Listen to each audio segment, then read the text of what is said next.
Hello বন্ধুরা, তোমরা সবাই কেমন আছো? আজকে কাজে গিয়েছিলাম, প্রচণ্ড বৃষ্টির কারণে ঘুরে আসলাম। প্রচণ্ড প্রচণ্ড পরিমাণে বৃষ্টি হচ্ছে, তোমরা দেখতে পাচ্ছ এদিকে প্রচণ্ড বৃষ্টি হচ্ছে। আমাদের বাড়ির পায়রাগুলো দেখো, আমাদের বাড়ির পায়রাগুলো বসে আছে বৃষ্টির মধ্যে। কি করবে, ওরা কোথাও যেতে পারছে না। দেখো পায়রাগুলো বসে আছে, আমার ভাই বৃষ্টিতে ভিজছে। আর প্রচণ্ড বৃষ্টি হচ্ছে, তোমরা তো দেখতেই পাচ্ছ ক্যামেরায়, প্রচণ্ড বৃষ্টি হচ্ছে। আজকে হচ্ছে তোমার কাজে যেতেই পারলাম না, মানে এত বৃষ্টি।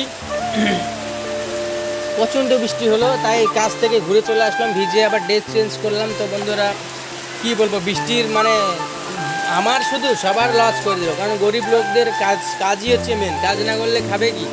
তো কাজ করতে তো আজকে পারলো না। আজকে আবার বিকেলবেলা হাট আছে, তো হাটেও যাব, তোমাদেরকে আমাদের গোলুছড়া হাটটাও দেখিয়ে দেবো, আমি ব্লগ করব। আর হচ্ছে বন্ধুরা, আজকে আরেকটি মনস্কামনা নিয়েছি, তোমাদেরকে আমি ছোট মাছ আজকে ধরে দেখাবো, সেই ইচ্ছাটা আমার আছে। যদি হয় তো আমি তোমাদেরকে ধরে দেখাবো। ঠিক আছে বন্ধুরা, ওই কি হচ্ছে? তো বন্ধুরা, আমি এটাই উদ্দেশ্য ছিল যে তোমাদের একটু দেখাই কেমন বৃষ্টি হচ্ছে, তোমাদের ওদিকে বৃষ্টি হচ্ছে কিনা, কে কথা থেকে বলছো একটু জানিও। ঠিক আছে বন্ধুরা, দেখো পায়রার বাচ্চাগুলো, আমার মুরগিগুলো তো ভিতরে আটকানো আছে, মুরগিগুলো ওখানে বসে আছে।